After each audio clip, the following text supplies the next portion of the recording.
नेहा सिंह राठौर कितनी बड़ी शख्सियत है कि कपिल सिब्बल जैसे महंगे वकील को आपने एफआईआर क्वेश्चन के लिए सुप्रीम कोर्ट में खड़ा कर लिया। और आप देश में रहते हुए आप अगर ऐसा कर रहे हैं तो आप तो सबसे बड़े गद्दार हैं। देखिए, ये तो अब उसमें पुलिस को चाहिए कि उनको अरेस्ट करना चाहिए।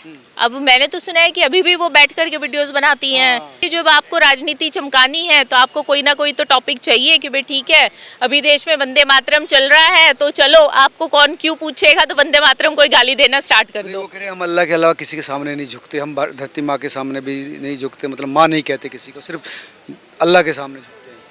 देखिए, वो उनकी निजी सोच है और वो ज़रूरी नहीं है कि जो उनकी सोच हो वो सभी की हो। और दूसरा, झुकने के लिए कौन कह रहा है? वंदे मातरम का मतलब क्या है? क्या आप अपना बाकी सब आप राष्ट्रगान नहीं गाते? तो ये झुकने का क्या है भाई? देश के झंडे के सामने तो सभी झुकता है, पर जो चीज़ें देश के साथ जुड़ी हुई हैं और आप इतने जो ये हैं, ये इतनी बड़ी शख्सियत नहीं है कि देश से और संविधान से बड़े हों।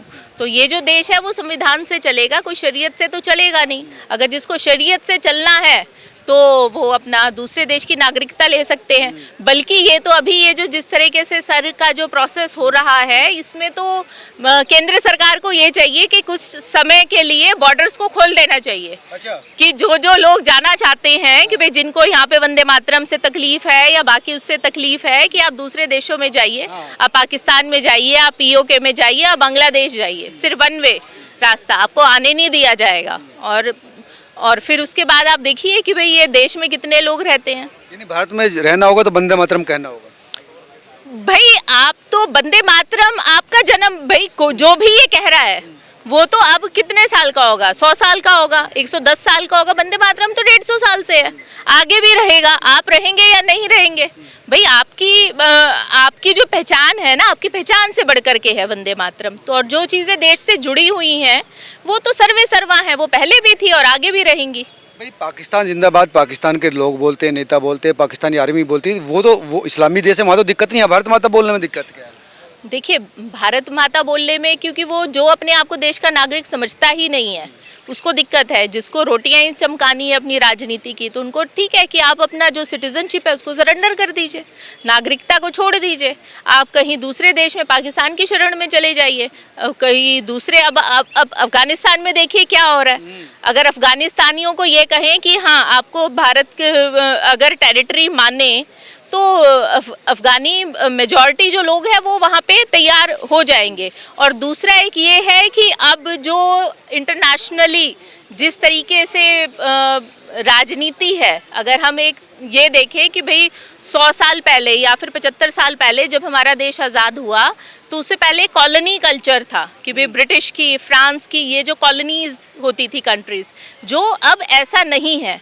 तो अगर इंडिया में, अगर हमारे देश में आगे कुछ ऐसे हो कि भाई अफगानिस्तान को, नेपाल को भारत का ही हिस्सा या भारत की ही टेरिटरी घोषित कर दी जाए, तो ये जो ऐसी समस्याएं हैं ये काफ़ी हद तक सुलझ सकती हैं। नेहा सिंह राठौर को इलाहाबाद हाई कोर्ट से राहत नहीं मिली बिल्कुल भी?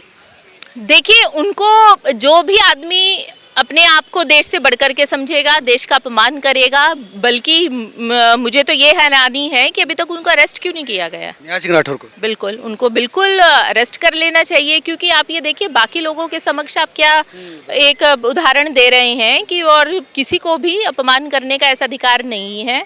और दूसरा, आप किसी दूसरे राज्य में जाकर के कहिए, दूसरे देश में जाकर के कहिए, आपको उसी टाइम फांसी की सज़ा दे दी जाएगी।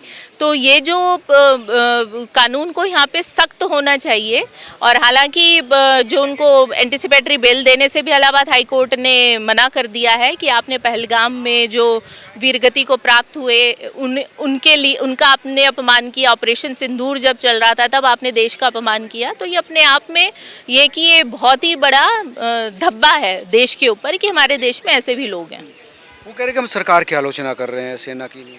देखिए, आप सरकार की आलोचना नहीं कर रहे, आप तो सेना की आलोचना कर रहे हैं ना। जो सैनिक अपने बीवी बच्चों, अपने परिवारों को छोड़ करके वीरगति को प्राप्त हो रहे हैं, जिनके घर में, जिनके बच्चों के लिए वो साधारण समय वापस लौट करके नहीं आएगा जो आपके हमारे परिवारों के साथ है, तो आप तो जब साफ बोल करके अपमान कर रहे हैं, इसका देश का आप अपमान कर रहे हैं। आपको अपमान करना है, आपके जो विचार हैं किसी राजनीतिक दल से अलग हो सकते हैं, किसी नेता से अलग हो सकते हैं, पर देश के साथ देश की जो मेन पॉलिसीज़ हैं तो ये तो फिर आप ही के ऊपर प्रश्न चिन्ह लगा रहे हैं। और आप ये देखिए कि जब जब चाहे वो कारगिल का युद्ध हो या फिर अभी जो ऑपरेशन सिंदूर था या उससे पहले भी जब जब देश इंडिया चाइना की वार हुई, तो जो भी ऑपोजिट पार्टी हैं वो सब एक हो जाते हैं। जो भारत में विदेशी जो नागरिक हैं, जो हमारी जो फ्रेंडली कंट्रीज़ हैं, वो सब सपोर्ट में आ जाते हैं। और आप देश में रहते हुए आप अगर ऐसा कर रहे हैं तो आप तो सबसे बड़े गद्दार हैं। सबसे बड़ी बात है कि सेना के जवान अपनी ज़िंदगी दे देते हैं इस देश की सुरक्षा के लिए, लेकिन कुछ लोग यहाँ पर अपने घरों में सुरक्षित बैठकर उस जवानों की शहादत पर ही सवाल उठा देते हैं।